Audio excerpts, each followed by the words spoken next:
संसद में लगातार दूसरे दिन भी दक्षिण भारतीय सांसदों का विरोध जारी है। विरोध हो रहा है शिक्षा मंत्री धर्मेंद्र प्रधान के बयान पर, उनके बयान के तरीके पर, बयान की भाषा पर। न्यू एजुकेशन पॉलिसी को लेकर उन्होंने जिस तरह से डीएमके सरकार, तमिलनाडु की डीएमके सरकार पर हमला बोला, उनके खिलाफ आपत्तिजनक शब्दों का प्रयोग किया और एक तरह से झूठा साबित करने की कोशिश की, उससे पूरे तमिलनाडु के सभी पार्टियों के सांसदों ने उनका जबरदस्त विरोध किया है और उसको लेकर वहां पर अभी भी ये विरोध चल रहा है। धर्मेंद्र प्रधान ने यह कहा कि वहां की सरकार न्यू एजुकेशन पॉलिसी को लागू करने पर तैयार है, लेकिन कुछ लोग उसका विरोध कर रहे हैं।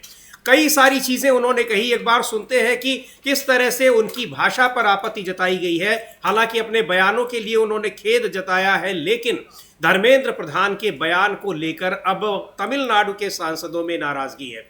कई और भी मुद्दे हैं जिन पर पूरे दक्षिण भारत के जो भी राजनीतिक दल है उनकी नाराजगी चल रही है।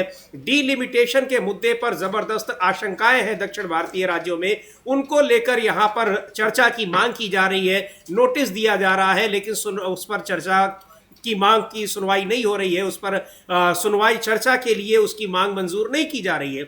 लेकिन अब ये बहुत बड़ा मुद्दा आया है कि किस तरीके से धर्मेंद्र प्रधान ने डीएमके के सांसदों के साथ साथ तमिलनाडु के सांसदों का अपमान किया है। ये मुद्दा जबरदस्त तरीके से संसद में एक विवाद का कारण बना हुआ है।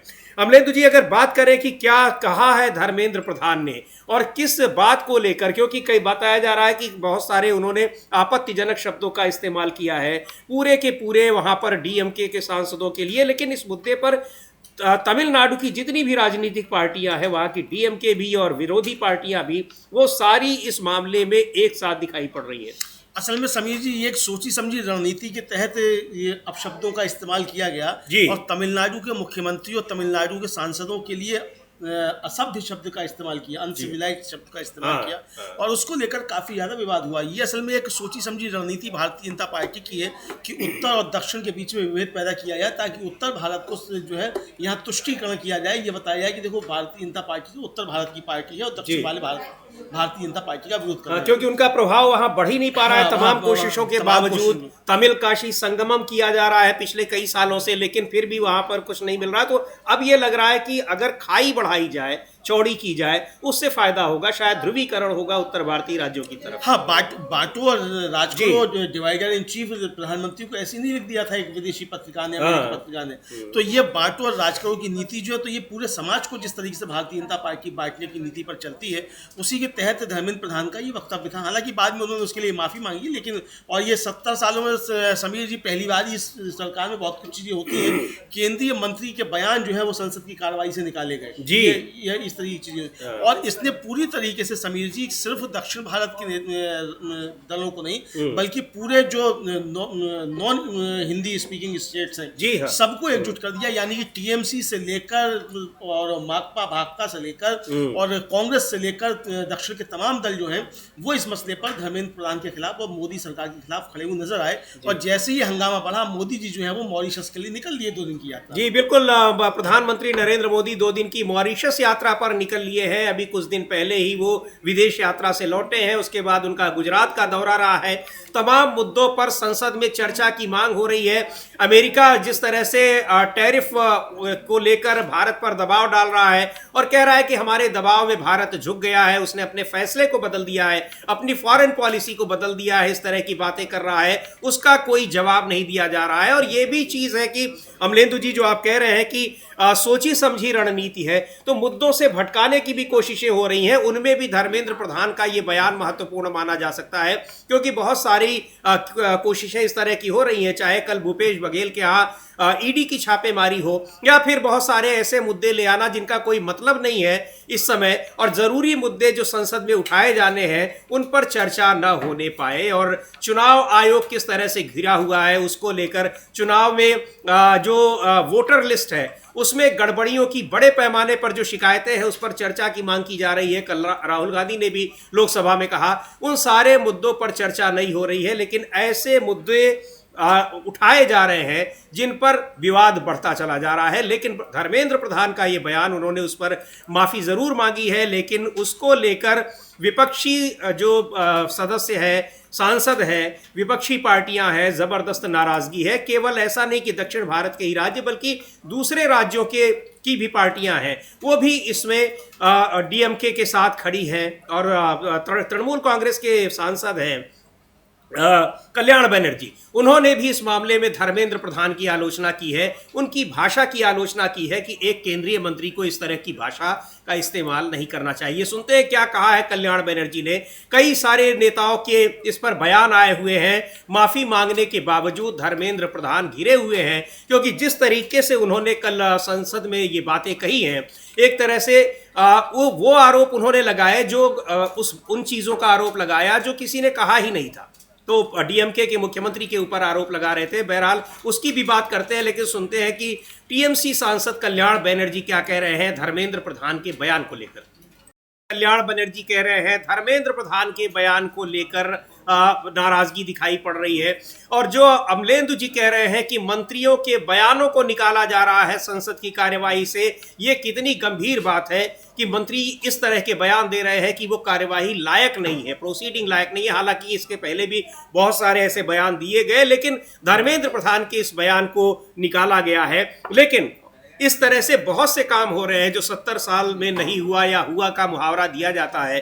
तो अभी फिर एक नई घटना हुई है और अमलेंदु जी उसकी चर्चा करेंगे, उसके बारे में बताएंगे कि 70 साल में शायद ये भी पहली बार हुआ होगा। हाँ, ये भी 70 साल में पहली बार है समीर जी कि राज्यसभा की कार्रवाई शुरू हुई और रवनीत सिंह बिट्टू जो मंत्री हैं वो सदन में मौजूद नहीं थे। राज्यसभा के उपसभापति हरिवंश जी जो हैं उन्होंने पुकारते रहे माननीय मंत्री जी, लेकिन कोई जवाब नहीं आया। तब सदन में मौजूद सांसद बोले मंत्री तो है ही नहीं।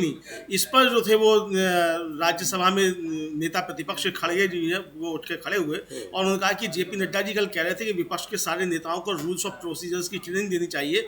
मैं उनसे पूछता हूं कि आप ट्रेनिंग क्यों नहीं लेते हैं, आप लोग सदन पे क्यों नहीं आते हैं? यानी जिस मंत्री को जवाब देना है वो मंत्री ही गायब है सदन से। ये भी 70 सालों में पहली बार हो रहा है। तो बहुत कुछ रिकॉर्ड 70 सालों में समीर जी पहली बार टूट रहे हैं। तो बहुत सारे रिकॉर्ड टूट रहे हैं। मंत्रियों की भाषा को संसद की कार्यवाही से निकाल दिया जा रहा है, यानी उनकी भाषा जो बोल रहे हैं वो कार्यवाही में ही के लायक नहीं है, वहां बोलने लायक नहीं है। इस तरह की असभ्य भाषा होती है तभी उसको कार्यवाही से निकाला जाता है। और दूसरी ओर जवाब के लिए मंत्री बुलाए जा रहे हैं, लेकिन वो जवाब के लिए वहां मौजूद ही नहीं है। तो ये सारी चीजें हैं। लेकिन धर्मेंद्र प्रधान के बयान ने किस तरह से नाराजगी पैदा कर दी है, गुस्सा पैदा कर दिया है, न केवल दक्षिण भारत के सांसदों को के प्रति बल्कि पूरे विपक्ष इसमें अपनी नाराजगी जता रहा है। ये विजुअल्स हम देख सकते हैं, ये संसद परिसर में। Sri Ravneet Singh to move a motion for election of one member to the Council of the National Institutes of Food Technology, Entrepreneurship and Management. Honorable Mani Mantri,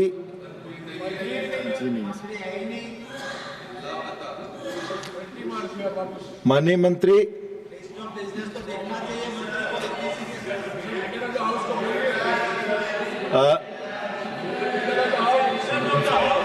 please, please, I move to, yes, I move to it.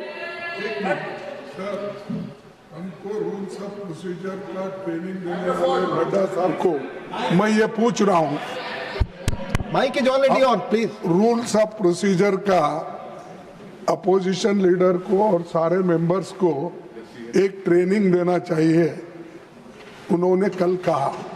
मैं पूछता हूं उनको, आप क्यों training नहीं लेते और आपके लोग टाइम पे नहीं आते और मंत्रीगण भी नहीं आते? ये शर्म की बात है। Honorable कार्रवाई से निकाल दिया गया है, लेकिन इसके बावजूद उस पर विवाद जो है वो काफ़ी ज़्यादा जारी है। और धर्मेंद्र प्रधान ने जो जिन शब्दों का इस्तेमाल किया उसको लेकर पूरा विपक्ष जो है, और विपक्ष के अलावा समिति इसमें और दल भी आकर जुड़ रहे हैं और कई मुद्दे ऐसे हैं जिस पर अब इंडिया का परिवार जो कहिए वो बड़ा होता चला जा रहा है। जो विपक्षी दल अभी तक बीजेपी के साथ समझे जाते थे वो भी अब ये बैरियर्स तोड़कर आ रहे हैं। बीजू जनता दल जो अभी तक बीजेपी का समर्थन किया करता था पर्दे के पीछे से, और राज्यसभा में सारे जो थे वो बिल पास कराया करता था, वो बीजू जनता दल भी वोटर आईडी में जो मुद्दे हैं, जो डुप्लीकेसी है उसको लेकर, और जो एनईपी है, जो राष्ट्रीय एजुकेशन पॉलिसी, मतलब नेशनल एजुकेशन पॉलिसी, इसको लेकर जो दक्षिण भारत का विरोध है उसमें को लेकर वो साथ में अब इंडिया के साथ आ गया है। सस्मित पात्रा है, उनके राज्यसभा के सदस्य हैं, उन्होंने इस पर नोटिस भी दिया वोटर वाले मसले पर, इस एनईपी के मसले पर भी उन्होंने दक्षिण भारत के लोगों का समर्थन किया है। तो समर्थन किया है इस मुद्दे पर तमाम जो विपक्षी पार्टियां हैं वो एकजुट दिखाई पड़ रही हैं, और एनईपी ही नहीं बल्कि जो परिसीमन यानी डीलिमिटेशन का मुद्दा है, नेशनल एजुकेशन पॉलिसी की अगर बात करें तो उसमें त्रिभाषा फॉर्मूले को लेकर दक्षिण भारतीय राज्यों का ये आरोप है कि उनके यहाँ हिंदी थोपने की कोशिश की जा रही है, कि उनको जबरन हिंदी पढ़ाया जाए, और ये इस बात को लेकर वहाँ के लोगों में नाराजगी है। खासकर तमिलनाडु में इसको लेकर काफी विवाद चल रहा है। दूसरी तरफ डीलिमिटेशन एक बड़ा मुद्दा है। डीलिमिटेशन का मतलब यह है कि 2026 में जब जनगणना होगी तो ऐसा कहा जा रहा है, ये आशंकाएं जताई जा रही हैं दक्षिण भारतीय राज्यों में कि उनके यहाँ डीलिमिटेशन की वजह से सीटों की संख्या लोकसभा में कम हो जाएंगी और उसका उन्हें नुकसान होगा, क्योंकि उत्तर भारतीय राज्यों में, यानी सीधे तौर पर कहा जाए जो उनकी आशंका है वो ये कि जहां भारतीय जनता पार्टी मजबूत है वहां इतनी सीटें कर दी जाएंगी कि वो 2/3 सीटों से ज्यादा हो जाएगी, और फिर दक्षिण भारतीय राज्यों की देश की जो पॉलिसी मेकिंग होती है, संसद में जो भूमिका होती है, वो पूरी तरह से खत्म हो जाएगी। इस बात की आशंका जताई जा रही है। हालांकि गृह मंत्री ये कह चुके हैं कि दक्षिण भारतीय राज्यों की एक भी सीट कम नहीं होगी, लेकिन सवाल ये है कि सीट का कम होना नहीं बल्कि कितने % सीट रह जाएगी, ये बात है, ये समस्या ये है। कांग्रेस के सांसद जो केरल से आते हैं, तिरुवनंतपुरम से, शशि थरूर, उन्होंने भी इस मुद्दे पर कहा है कि ये आशंकाएं दक्षिण भारतीय राज्यों के मन में क्यों पैदा हो रही हैं, इसका स्पष्टीकरण दिया जाना चाहिए। सुनते हैं शशि थरूर को क्या कह रहे हैं। की सीटें कम होगी, यानी उनका जो राजनीतिक महत्व है वो कम कर दिया जाएगा, और वो कह रहे हैं कि हमने अगर अपने राज्यों में जनसंख्या नियंत्रण पर को नियंत्रित किया है, कंट्रोल किया है, हमने विकास किया है, तो ये हमारी कौन सी गलती है कि हमारी सीटों की संख्या कम कर दी जाए और हमारा जो राजनीतिक महत्व है उसको कम कर दिया जाए। तो बहुत सारे मुद्दे हैं जिन पर इस समय संसद में विवाद चल रहा है, लेकिन किसी भी मुद्दे पर चर्चा की अनुमति नहीं दी जा रही है। उस पर धर्मेंद्र प्रधान जो केंद्रीय शिक्षा मंत्री हैं, उन्होंने जिस तरह से दक्षिण भारत के तमिलनाडु के मुख्यमंत्री और वहां के सांसदों को लेकर टिप्पणी की है, उससे नाराजगी जबरदस्त है, और सभी विपक्षी पार्टियां इस पर धर्मेंद्र प्रधान की आलोचना कर रही हैं। हालांकि उन्होंने अपने बयान वापस लिए हैं, लेकिन नाराजगी कम नहीं हुई है, उसको लेकर प्रदर्शन लगातार जारी है। कांग्रेस के नेता, राज्यसभा में कांग्रेस के उप नेता प्रमोद तिवारी ने भी इस पर कहा है कि धर्मेंद्र प्रधान की भाषा बहुत ही आपत्तिजनक थी जो उन्होंने तमिलनाडु के सांसदों के लिए कही है। सुनते हैं प्रमोद तिवारी को। मुद्दे पर आप देख सकते हैं कि लगातार प्रदर्शन हो रहे हैं, और डीएमके सांसद कनिमोझी ने धर्मेंद्र प्रधान की भाषा को लेकर जो उन्होंने विवादित बयान दिया है, आपत्तिजनक बयान दिया है, उस पर चर्चा के लिए स्थगन प्रस्ताव का नोटिस दिया है राज्यसभा में। क्या कहा है कनिमोझी ने, सुनते हैं। लेकिन इस मुद्दे पर न केवल तमिलनाडु के, दक्षिण भारत के तमाम सांसदों में नाराजगी है, बल्कि पूरे विपक्षी सांसदों में इस बात को लेकर जबरदस्त गुस्सा है और प्रदर्शन हो रहे हैं।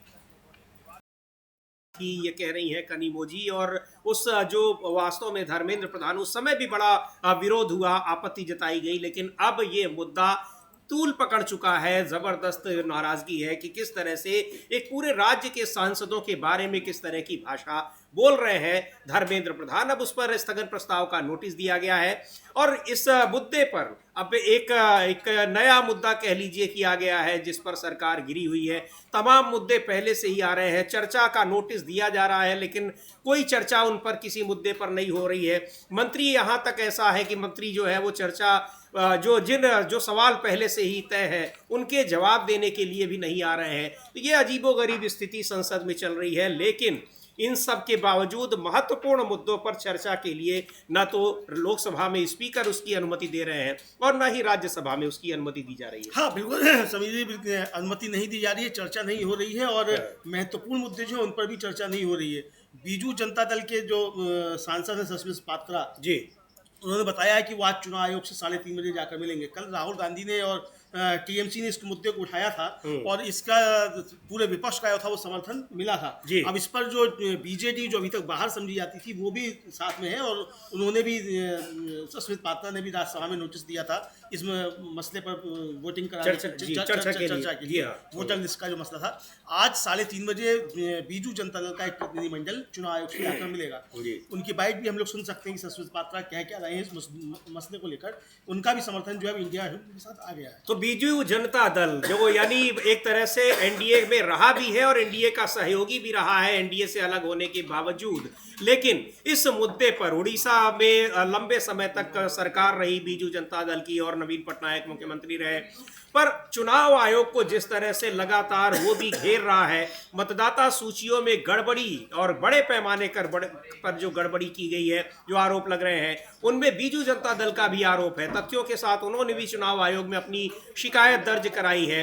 इन सारे मुद्दों पर वो भी चर्चा की मांग कर रहे हैं और कल ही अभी लोकसभा में नेता प्रतिपक्ष राहुल गांधी ने मांग की कि चूंकि पूरे देश में इस पर बात हो रही है, आशंकाएं जताई जा रही हैं, तो इस पर क्यों नहीं चर्चा कराई जा रही है, इस पर चर्चा कराई जानी चाहिए। सुनते हैं सस्मित पात्रा को, जो कि बीजू जनता दल के बीजेडी के नेता हैं, सांसद हैं, वो क्या कह रहे हैं। लिमिटेशन का मुद्दा है और सबसे बड़ी बात यह है कि जिस तरह से चुनाव आयोग यानी जो मतदाता सूचियों में गड़बड़ी की बात है उसको लेकर किस तरह से पूरे देश में एक माहौल बना है और वो दबाव पड़ रहा है सरकार पर, चुनाव आयोग पर पड़ रहा है, लेकिन चुनाव आयोग ने उस तरह का कोई जवाब नहीं दिया। अब मानने को तो तैयार हुआ है कि हाँ धांधली हुई है, गड़बड़ियां हुई हैं, लेकिन उनका भी जवाब किस तरह से जो चाह रहा है विपक्ष को नहीं मिल रहा है। इस पर संसद में चर्चा की मांग राहुल गांधी ने भी की और अब बीजू जनता दल भी कर रहा है, इंडिया गठबंधन के तमाम दल पहले से ही कर रहे हैं।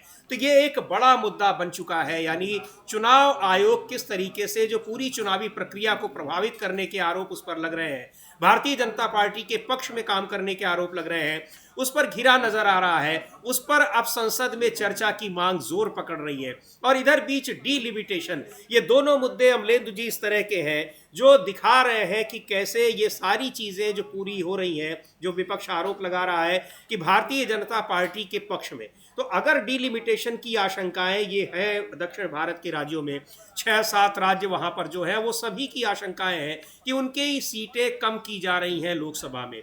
अगर ये आशंकाएं हैं तो ये दूर की जानी चाहिए, लेकिन अभी तक उनको दूर करने की कोई कोशिश नहीं की जा रही है। और सबसे बड़ा मुद्दा तो चुनाव आयोग का है कि जो मतदाता सूचियां 40-50 लाख वोटों की जो बात की जा रही है कि वो फर्जी वोट बना दिए गए हैं और चुनाव आयोग उन वोटर्स का इस्तेमाल अलग अलग राज्यों में करता है जब भी वहां चुनाव होते हैं। इसको लेकर अब एक बड़ा माहौल बन रहा है सदन के बाहर भी और संसद के भीतर भी।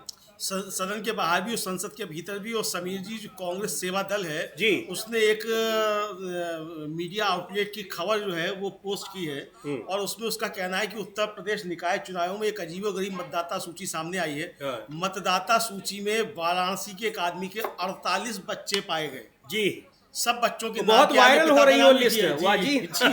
जी हाँ। उसका दीजिए जानकारी। हाँ, क्या है जी। और आज नेता प्रतिपक्ष राहुल गांधी जी ने मतदाता सूची में गड़बड़ियों का मुद्दा लोकसभा में उठाया था। मोदी सरकार चर्चा से क्यों भाग रही है?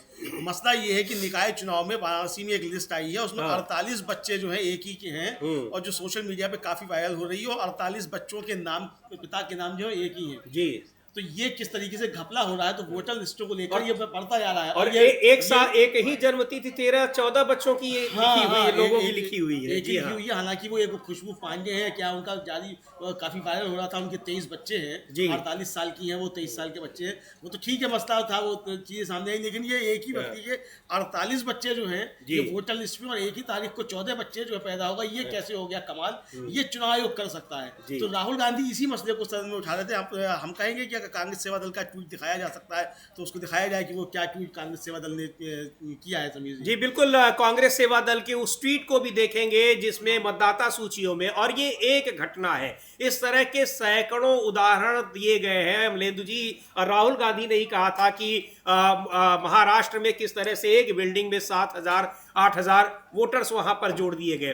तो कई जगहों से ये शिकायतें हैं और इन सारे शिकायतों के दस्तावेज है और चुनाव आयोग से कहा जा रहा है कि वो पूरी मतदाता सूची अपनी वेबसाइट पर अपलोड करे, लेकिन उसको अपलोड करने में दिक्कत हो रही है। इसीलिए इस पूरे मुद्दे पर चर्चा की मांग की जा रही है। कल ही राहुल गांधी ने लोकसभा में कहा कि इस पर चर्चा कराई जानी चाहिए, मतदाता सूचियों में जो गड़बड़ियों की शिकायतें आ रही हैं। सुन लेते हैं एक बार राहुल गांधी को क्या कहा उन्होंने मतदाता सूची में गड़बड़ियों को लेकर।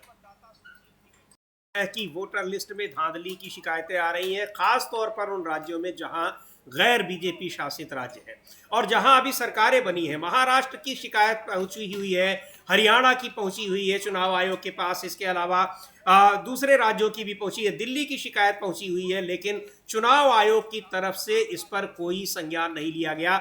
नए मुख्य चुनाव आयुक्त ने संज्ञान जरूर लिया है जब पश्चिम बंगाल में भी ये मुद्दा उठा, लेकिन अब तक उस पर कोई कार्रवाई होगी कोई भरोसा उस पर नहीं दिया जा रहा है और न ही मतदाता सूचियों को सार्वजनिक करने की बात को स्वीकार किया जा रहा है। हाँ बिल्कुल समीर जी, मतदाता सूची सार्वजनिक भी नहीं की जा रही है और विपक्ष मांग रहा है कि हमको मतदाता सूची दीजिए, एक्सेल शीट में वो दी भी नहीं जा रही है। और ये कहा जा रहा है कि 3 महीने में हम गड़बड़ियां जब वो ठीक कर लेंगे, यानी पहले गड़बड़ियां हैं ये स्वीकार कर लिया है और जब पकड़ में आ गई है तो कहा जा रहा है हम इसको 3 महीने में ठीक कर लेंगे, तब सूचियां देंगे, यानी गड़बड़ी वाली सूची हम आपको नहीं देंगे ताकि आप पकड़ लेंगे कितने लाख वोट जो है चुनाव आयोग ने इसमें बढ़ा लिए और किस तरीके से हरियाणा में, महाराष्ट्र में और दिल्ली में सरकारें बीजेपी की बनवा दी। तो ये पकड़ी ना जाए गड़बड़ियां, तो इसलिए 3 महीने के बाद हम देंगे, ये चुनाव की तरफ से कहा जा रहा है। विपक्ष इसको लेकर लगातार सवाल उठा रहा है। राहुल गांधी ने यही कहा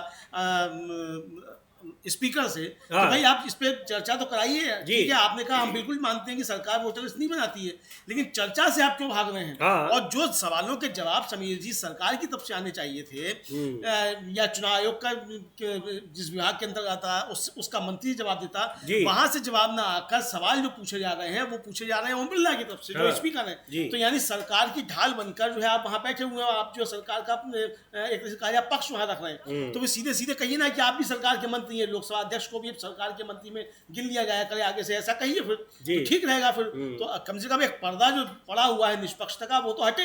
आप कहिए कि आप पक्के स्वयंसेवक हैं और आप भारतीय जनता पार्टी के कार्यकर्ता हैं, तो आप उसी तरीके से काम करेंगे। तो राज्यसभा के सभापति तो कह भी चुके हैं आरएसएस को लेकर, जब हुआ तो उन्होंने कहा कि ये गलत बात है, इस पर आप मत चर्चा करिए, मैं भी आरएसएस में रहा हूँ। हालांकि उन्होंने आरएसएस पे बहुत सवाल भी उठाए हैं। उन्होंने कहा वो तो आरएसएस के एकलव्य हैं। धनखड़ साहब ने तो राजस्थान विधानसभा में बाकायदा कहा था कि ये संगठन जो है चुनाव नहीं कराता है, इसको पैसा कहां से आता है, तमाम सवाल उठाए थे धनखड़ साहब ने जब कांग्रेस के एमएलए हुआ करते थे राजस्थान की विधानसभा में, और ऑन रिकॉर्ड है उनका वक्तव्य जी।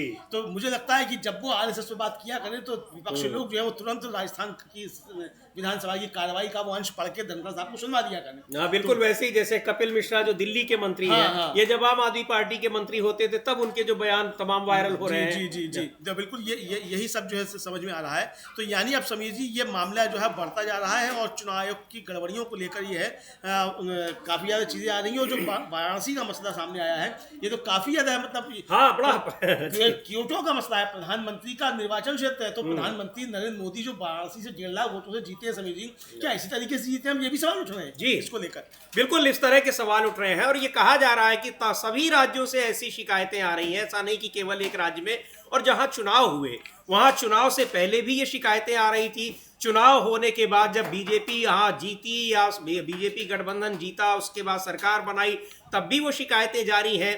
दिल्ली में भी वो शिकायतें पहले से ही हो रही थी और महाराष्ट्र में तो आपको याद होगा अमलेंदु जी, संजय राउत जो शिवसेना के सांसद हैं वो लगातार ये बात कह रहे थे कि 40 लाख वोटर चुनाव आयोग के अपने वोटर हैं, फ्लोटिंग वोटर हैं। यही उन्होंने शब्द इस्तेमाल किया था कि वो एक राज्य से दूसरे राज्य में जाते हैं, वोट डालते हैं और बीजेपी को जिताते हैं। ये सीधा आरोप उन्होंने लगाया था और वही बातें अब सामने आ रही हैं।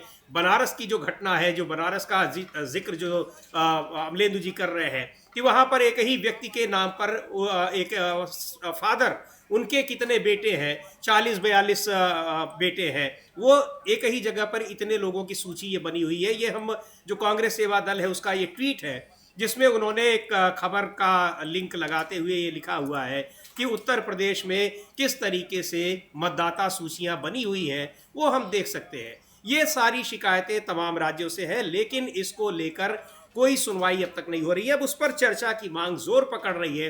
राहुल गांधी भी उस पर मांग कर चुके हैं और बीजू जनता दल भी उनके साथ है। पूरा इंडिया गठबंधन इस मुद्दे पर एक साथ दिखाई पड़ रहा है। यानी एक तरह से देखा जाए तो ईवीएम का जो मसला था वो तो बहुत पीछे हो गया है और अब सीधे सीधे मतदाता सूचियों में ही जो गड़बड़ी की शिकायतें आ रही है और ये वो वोटर है जिनका कुछ अता पता नहीं है और ये जाकर एक पार्टी को वोट डालाते हैं। हाँ बिल्कुल, एक पार्टी को जाकर वोट डालाते हैं, इनका कोई अता पता नहीं। और समीर जी किस तरीके से देखिए, अब नए समीकरण बन रहे हैं। जी, नए समीकरण ये बन रहे हैं कि चुनाव आयोग के मसले पर और त्रिभाषा फार्मूले के मसले पर इंडिया का परिवार बढ़ता जा रहा है। जैसे हम लोगों ने चर्चा की सस्मित पात्रा का वक्तव्य हम लोगों ने सुनाया बीजू जनता दल के। आज डीएमके का एक प्रतिनिधिमंडल भुवनेश्वर में उड़ीसा के पूर्व मुख्यमंत्री और नेता प्रतिपक्ष जो है बीजू जनता दल के नवीन पटनायक से जाकर मिला है। अच्छा जी।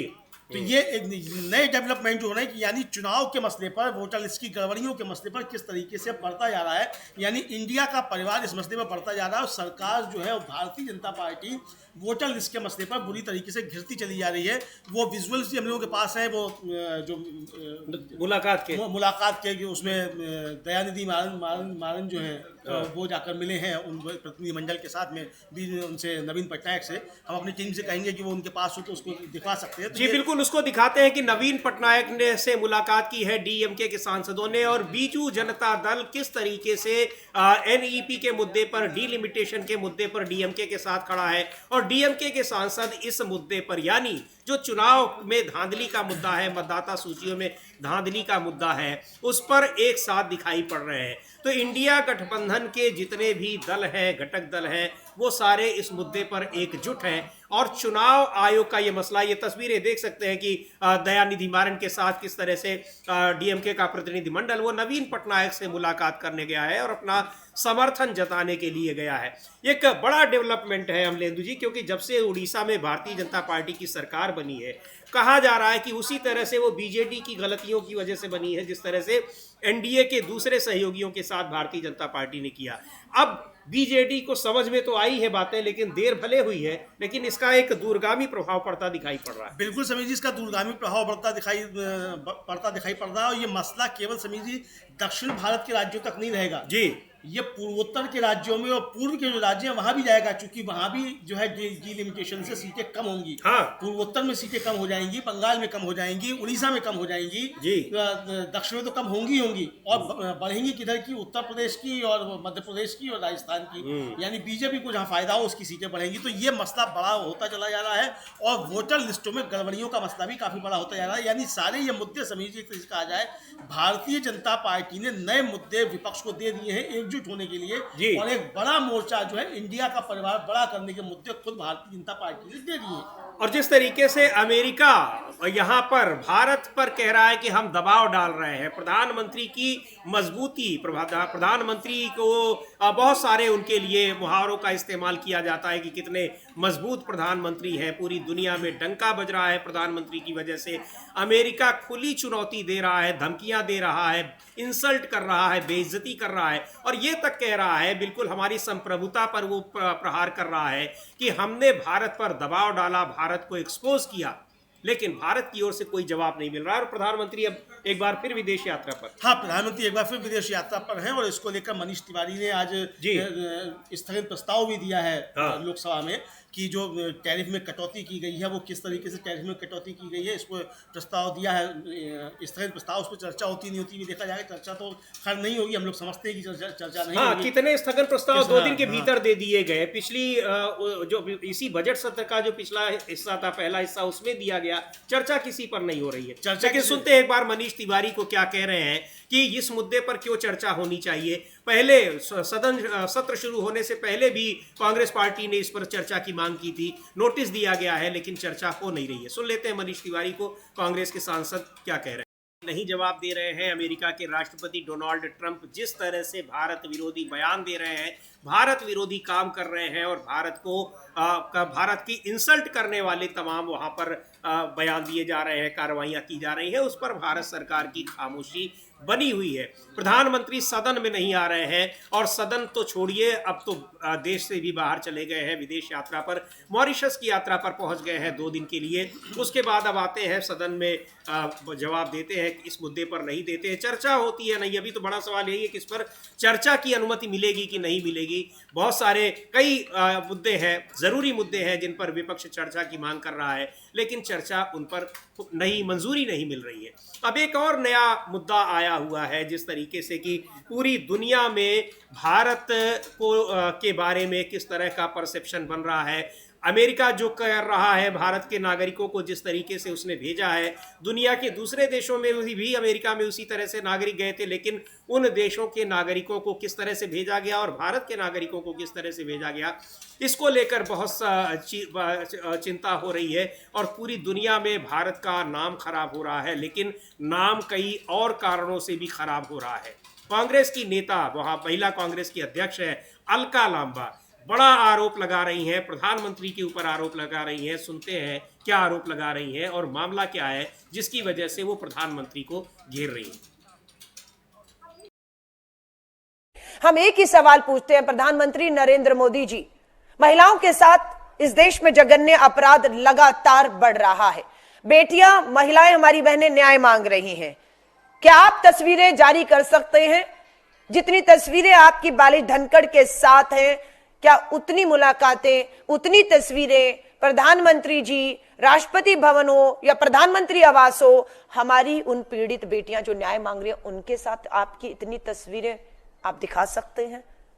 सच ये है कि आपकी इतनी तस्वीरें क्या, एक भी तस्वीर इस देश की आधी आबादी जो पीड़ित है, अन्याय, अत्याचार, जुल्म और बलात्कार की शिकार है, उनकी एफआईआर तक नहीं हो रही है, उन्हें न्याय नहीं मिल रहा है। वो आपसे गुहार लगा रही है पर आप उनको मिलने का समय नहीं दे रहे हैं। आपके पास समय ही नहीं है, लेकिन आपके पास समय है जंगल की सफारी करने का और पिंजरे में बंद शेरों से के साथ फोटो खिंचवाने का।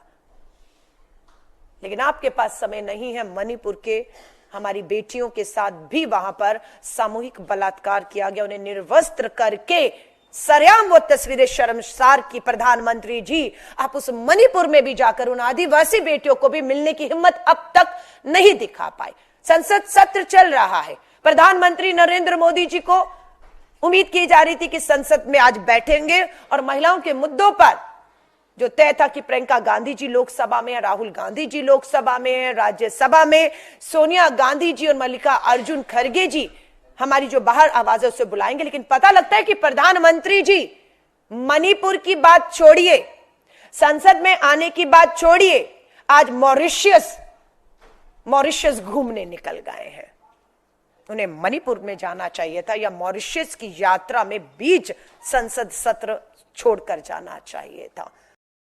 हैं प्रधानमंत्री मॉरिशस गए हैं, लेकिन जिस घटना का जिक्र कर रही है अलका लांबा, जो तस्वीरें दिखा रही हैं ऑस्ट्रेलिया की हैं और भारत के नागरिक को वहां सजा हुई है और उसकी जिसको सजा हुई है उनकी तस्वीरें प्रधानमंत्री नरेंद्र मोदी के साथ, बहुत लग रहा है कि बहुत अच्छे रिश्ते उनके साथ हैं। अमलेंदु जी, क्या है ये पूरा मामला? हाँ, पूरा मामला समीर जी ये है कि जो बीजेपी का ओवरसीज फ्रेंड्स ऑफ बीजेपी है, उसका ऑस्ट्रेलिया में मुखिया है बालेश धनखड़ जी, और उसको ऑस्ट्रेलिया में 40 साल की सजा हुई है रेप ब्लैकमेलिंग के मामले में। इसी को लेकर अलका लांबा ने ये प्रेस कॉन्फ्रेंस की, उन्होंने प्रधानमंत्री नरेंद्र मोदी से कई सवाल पूछे जी। वो हमने उनकी प्रेस कॉन्फ्रेंस का एक छोटा सा हिस्सा सुनवाया और उनका सवाल था कि प्रधानमंत्री जी, बालेश धनखड़ से आपका रिश्ता क्या कहलाता है, इसका जवाब दीजिए जी। दूसरा उनका सवाल था कि आखिर बालेश धनखड़ कैसे प्रधानमंत्री के इतना करीबी हो गया।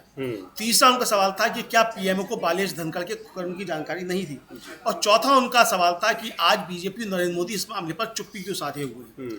और समीर जी, उन्होंने ये भी कहा अलका लांबा ने कि बालेश को नरेंद्र मोदी की शपथ ग्रहण में भी बुलाया गया था।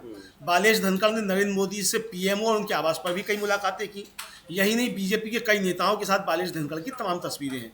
आखिर में सवाल ये उठता है कि रिश्ता क्या कहलाता है। भारतीय जनता पार्टी समीर जी इस मसले पर एकदम खामोश है, चुप्पी साध गई है। और मीडिया से भी, हमारे भारतीय मीडिया से भी ये खबर गायब है कि ओवरसीज फ्रेंड्स ऑफ बीजेपी का जो ऑस्ट्रेलिया का मुखिया है बालेश धनखड़, उसको रेप और ब्लैकमेलिंग में 40 साल की सजा ऑस्ट्रेलिया में हुई है। ये तो विदेशी जो मीडिया है उसमें अगर खबरें नहीं आती तो यहाँ पता ही नहीं चलता। और इसी विदेशी मीडिया में जब खबरें आई है तब इसको लेकर यहाँ प्रेस कॉन्फ्रेंस अलका लांबा ने आज की। तो ये बड़ा मसला ये भी बनता जा रहा है। प्रधानमंत्री हर बार की तरीके से जब भी कोई बड़ा मसला आता है प्रधानमंत्री विदेश चले जाते हैं। और एक बात और है, बार बार ये सवाल उठ रहा है अमलेंदु जी कि प्रधानमंत्री खामोश क्यों है, चाहे ये मसला हो, चाहे अमेरिका जिस तरह से भारत के साथ व्यवहार कर रहा है, भारत विरोधी बयान दे रहा है, उस पर मसला हो, वो मसला हो, मणिपुर का मसला हो, ये तमाम मसले ऐसे हैं जिन पर सवाल पूछा जा रहा है कि प्रधानमंत्री खामोश क्यों है।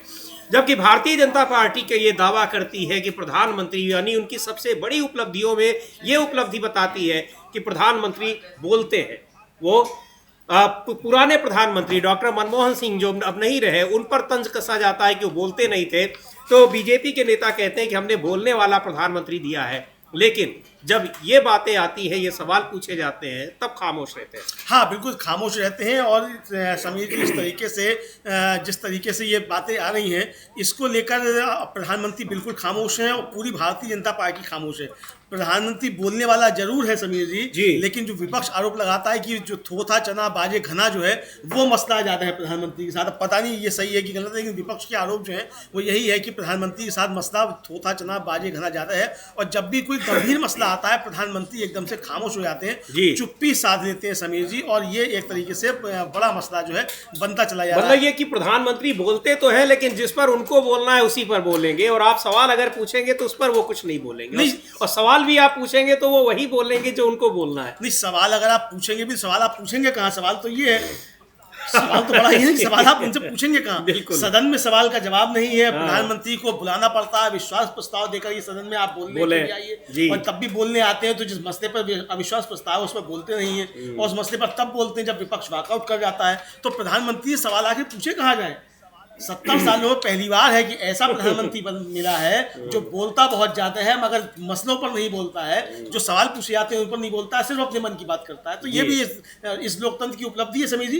बिल्कुल, लोकतंत्र की तमाम चीजें उपलब्धि है, तमाम उपलब्धियां हैं, लेकिन ये बड़ा मसला है कि प्रधानमंत्री क्यों खामोश है। लेकिन खामोश होने से चीजें खामोश नहीं हो जाती, मुद्दे खामोश नहीं हो जाते, मुद्दे तो उठते ही रहेंगे, उन पर बात भी होती गई, और खामोशी से संदेह ही पैदा होता है, उसका कोई जवाब नहीं मिलता है, स्पष्टीकरण नहीं मिलता है। और मतदाता सूचियों को लेकर जिस तरह से लगातार सरकार घिर रही है, चुनाव आयोग घिर रहा है, और चुनाव आयोग पर आरोप ही यही है कि वो सरकार के लिए काम कर रहा है। चुनाव आयोग जैसी संवैधानिक संस्था वो सरकार के लिए काम कर रही है। मतदाता सूचियों में बड़े पैमाने पर गड़बड़ी हो रही है, उस पर चर्चा की मांग हो रही है। इस मुद्दे पर बीजू जनता दल भी अब इंडिया गठबंधन के साथ है। शिवसेना की नेता प्रियंका चतुर्वेदी को भी सुनते हैं वो क्या कह रही हैं, क्योंकि महाराष्ट्र में ये मुद्दा चुनाव के बाद भी, नतीजों के बाद भी गरमाया हुआ है, क्योंकि वहां गांव-गांव में इसको लेकर एक बड़ा कैंपेन चल रहा है कि मतदाता सूचियों में गड़बड़ी हुई, चुनाव में धांधली हुई, जिसकी वजह से इंडिया गठबंधन की हार हुई है। तो सुनते हैं प्रियंका चतुर्वेदी को क्या कह रही हैं मतदाता सूचियों में धांधली को लेकर। चुनाव आयोग से ट्रांसपेरेंसी की उम्मीद की जाती है, लेकिन इस तरह से कैसे बनी रहेगी ट्रांसपेरेंसी, और यही सवाल चुनाव आयोग से पूछा जा रहा है। चुनाव आयोग से जवाब नहीं मिल रहा है। संसद में चर्चा की मांग की जा रही है, लेकिन अब तक तो संसद में भी इस पर चर्चा का कोई आश्वासन नहीं मिला है। राहुल गांधी ने इस मुद्दे को जरूर उठाया और कहा कि इस पर चर्चा कराई जाए, लेकिन अब तक लगता है कि स्पीकर को जरूरत नहीं महसूस हुई अमलेंदु जी कि ये मुद्दा संसद में चर्चा के लायक है। हाँ, स्पीकर को आवश्यक नहीं लगा कि ये चर्चा के लायक है, क्योंकि स्पीकर भी शायद हो सकता है इसी तरीके से चुने होकर आए हों। अब ये पता नहीं समीर जी, कुछ भी कहा नहीं जा सकता। आज के समय में जिस तरीके से आरोप प्रत्यारोप चल रहे हैं, इसमें सच क्या है इसके बारे में कुछ कहा ही नहीं जा सकता। तो बहुत सारे आरोप प्रत्यारोप हैं, तो ऐसे में अभी कौन किस तरीके से चुनकर आया है, अब इसकी जब तक की ठीक से जांच नहीं होगी। क्योंकि पूरी चुनावी प्रक्रिया ही जब संदेह के घेरे में है, तो स्वाभाविक है कि हर एक निर्वाचन पर सवाल उठेंगे। हाँ, बिल्कुल, हर निर्वाचन पर सवाल उठेंगे समीर जी। और सीधी बात यह है कि निर्वाचन पर सवाल तो उठेंगे ही, और इसकी आखिर जांच होगी कैसे? तो जब तक विपक्ष को वोटर लिस्ट नहीं मिलती हैं और पुरानी वोटर लिस्ट नहीं मिलती हैं जिनमें गड़बड़ियां हुई हैं, जो चुनाव आयोग गड़बड़ियां ठीक करके देगा वो वोटर लिस्ट नहीं जी आपको देनी होंगी 2009 से लेकर 2024 तक, जो कि मांग है विपक्ष की। आप देंगे 2024 के बाद की अपडेटेड नहीं चाहिए, उसको पुरानी चाहिए, ताकि जो चुनाव आयोग ने गड़बड़ियां की हैं या जिसने भी गड़बड़ियां की हैं वो सामने आए कि कितनी गड़बड़ियां हुई हैं। वो आप नहीं देंगे तो इसलिए ये मसला काफी बड़ा बनता चला जा रहा है। जी बिल्कुल, ये मामला काफी बड़ा बनता चला जा रहा है और विपक्ष अब एकजुट है और इस मुद्दे पर अड़ा हुआ है कि इस पर चर्चा कराई जाए। राहुल गांधी ने भी लोकसभा में कल कहा है कि ये चूंकि पूरे देश में इस तरह की एक ही जैसी गड़बड़ियां सामने आ रही हैं और उनके प्रमाण भी हैं लोगों के पास, आखिर उस पर चर्चा क्यों नहीं कराई जा रही है, क्योंकि चुनाव आयोग तो जो वोटर लिस्ट की मांग की जा रही है उसको नहीं दे रहा है, देने को तैयार नहीं है। तो इस मामले में पूरी तरह से इंडिया गठबंधन तो एकजुट है ही, बीजू जनता दल का भी अब एक उसको साथ मिला हुआ है और नया मुद्दा जो उठा है वो पश्चिम बंगाल में तृणमूल कांग्रेस ने, बिल्कुल वही बात अमलेंदु जी जो संजय राउत महाराष्ट्र में चुनाव से पहले कह रहे थे कि वो 40 लाख मतदाता है जो इधर से उधर ट्रांसफर हो रहे हैं, जिन राज्यों में चुनाव होता है वहां उनको पहुंचा दिया जाता है। हाँ बिल्कुल समझिए, वहाँ उन्हें पहुंचा दिया जाता है और दूसरी तरफ आप देखिए घपले किस स्तर पे हो रहे हैं ये आप समझिए कि एक तो डिलिमिटेशन किया जाएगा तो 7 राज्यों की सीटें कम हो जाएंगी और उन 7 राज्यों में भी मतदाता जो है वो 40 लाख मतदाता वो घूम फिर कर पहुंचते रहेंगे यूपी और हरियाणा के और गुजरात के जी हाँ। और वो 7 राज्य जो है जो जिनमें तमिलनाडु, केरल, कर्नाटक, आंध्र प्रदेश, तेलंगाना, उड़ीसा और पंजाब है, ये सीधे सीधे परिसीमन से प्रभावित होंगे। अब इसको लेकर 22 मार्च को डीएमके ने और विपक्ष ने एक बैठक बुलाई है, उस बैठक में शामिल होंगे। अब नवीन पटनायक भी ये जानकारी दी है दयानिधि मारन ने उनसे मिलने के बाद जी। तो दयानिधि मारन की भी बात हम लोग सुन लेंगे। बिल्कुल, दयानिधि मारन डीएमके के नेता हैं, सुनते हैं क्या कह रहे हैं वो। 22 मार्च को दक्षिण भारत के जो राज्य हैं वो एक बड़ी बैठक कर रहे हैं परिसीमन को लेकर, डिलिमिटेशन को लेकर, जिस पर बड़ी आशंकाएं जताई जा रही हैं कि दक्षिण भारतीय राज्यों की लोकसभा में सीटें कम की जा रही हैं। कोई सरकार की तरफ से अब तक उस पर स्पष्टीकरण नहीं दिया जा रहा है। उनकी जो आशंकाएं हैं इस पर चर्चा की मांग की जा रही है सदन में कि जो आशंकाएं हैं उनका समाधान किया जाए, लेकिन चर्चा की मांग भी नहीं स्वीकार की जा रही है। अब बीजू जनता दल को भी साथ मिल गया है डीएमके को, ये दक्षिण भारतीय राज्यों को। सुनते हैं क्या कहा है दयानिधि मारन ने नवीन पटनायक से मुलाकात के बाद। तो दयानिधि मारन कह रहे थे, जो उन्होंने नवीन पटनायक से मुलाकात के बाद कहा कि वो नवीन पटनायक हमारी चिंताओं और आशंकाओं को समझते हैं कि अनुचित परिसीमन हमारे राज्यों के लिए अच्छा नहीं होगा। 7 राज्य हैं, तमिलनाडु, केरल, कर्नाटक, आंध्र प्रदेश, तेलंगाना, उड़ीसा और पंजाब, जो परिसीमन से सीधे प्रभावित होंगे, जहां हमारा हिस्सा कम हो जाएगा जबकि उत्तरी राज्यों का हिस्सा बढ़ जाएगा। ये राज्य विकासशील राज्य हैं जिन्होंने अपनी जनसंख्या को नियंत्रित किया है और अब हमें इसकी कीमत चुकानी पड़ रही है। 22 मार्च को होने वाली बैठक के बारे में उन्होंने पुष्टि की कि वो निश्चित रूप से इसमें भाग लेंगे और अपने विचार साझा करेंगे। ये बड़ा मुद्दा है अमलेंदु जी, और जिस तरह से सभी दक्षिण भारतीय राज्य एकजुट हैं इसको लेकर, उनकी आशंकाएं निराधार नहीं है और ये एक देश के भीतर उत्तर और दक्षिण के बीच ये बहुत बड़ी खाई बढ़ाने वाली ये बात होगी अगर वास्तव में ऐसा हो रहा है तो। बिल्कुल समीर जी, वास्तव में ऐसा हो रहा है तो ये एक बड़ी खाई होगी। और ये जो 7 राज्य गिनाए हैं दयानिधि मारन ने, समीर जी, इसमें से केवल उड़ीसा ऐसा है जिसमें बीजेपी की पहली बार सरकार बन गई है, वरना 7 राज्य ऐसे जहाँ बीजेपी नहीं है सरकार पे और उसका प्रभाव भी नहीं है कर्नाटक छोड़ करके और किसी भी राज्य में, कर्नाटक छोड़ के किसी राज्य में उसका प्रभाव भी नहीं है। तो ये यहाँ किया है, तो यहाँ जो घपले हैं जो समीर जी वही यही आ रहे हैं कि इन राज्यों में यूपी और गुजरात और हरियाणा से वोटर भी बढ़ाए जाएंगे जी। 40 लाख मतदाता जो फ्लोटिंग वोटर हैं जो घूमते रहते हैं सब जगह, वो भी जाएंगे और इनकी सीटें भी कम कर दी जाएंगी। तो ये इस तरीके से कब्जा करने की कोशिश जो है ये अच्छा बड़ा इसमें ये भी है कि ये जो फ्लोटिंग वोटर्स वाली बात है वो इसलिए भी पुष्ट होती है कि अब वहां जो मतदाता उसमें सूची में बढ़ाए गए हैं उनको तमिलनाडु और केरल में तो भेजा नहीं जा सकता, क्योंकि दिनेश कुमार, रघुवीर कुमार, इस तरह के नाम वालों को वहां नहीं भेज सकते। तो ये भी एक बड़ी समस्या है अगर इन आरोपों को हम सही मान लें, और सही वो है, विपक्ष का जो दावा है उनको सही बताया नहीं जा रहा है। तो अब दक्षिण भारत के राज्यों को इस तरीके से उनको कमजोर करने की कोशिश की जा रही है, यही दक्षिण भारतीय राज्यों का कहना है। हाँ बिल्कुल, इसी तरीके से कमजोर करने की दक्षिण भारत को कोशिश की जा रही है, यही उनका कहना है। इसी को लेकर प्रदर्शन हो रहा है और इसी मसले पर समीर जी एक तरीके से कहा जाए जो आपत्तिजनक टिप्पणी की धर्मेंद्र प्रधान ने, तो वही एक तरीके से उत्तर और दक्षिण में बांटने की जो है रणनीति है भारतीय जनता पार्टी की, उसके तहत ही ये टिप्पणी की गई। लेकिन इस पर अब बीजेपी बुरी तरीके से घिरी हुई नजर आती है, चूंकि ये मसला जो है ये व्यापक तौर पर बढ़ गया है और अब इस पे इंडिया गठबंधन के साथ और दल भी आ रहे हैं जो कि इंडिया गठबंधन में नहीं है।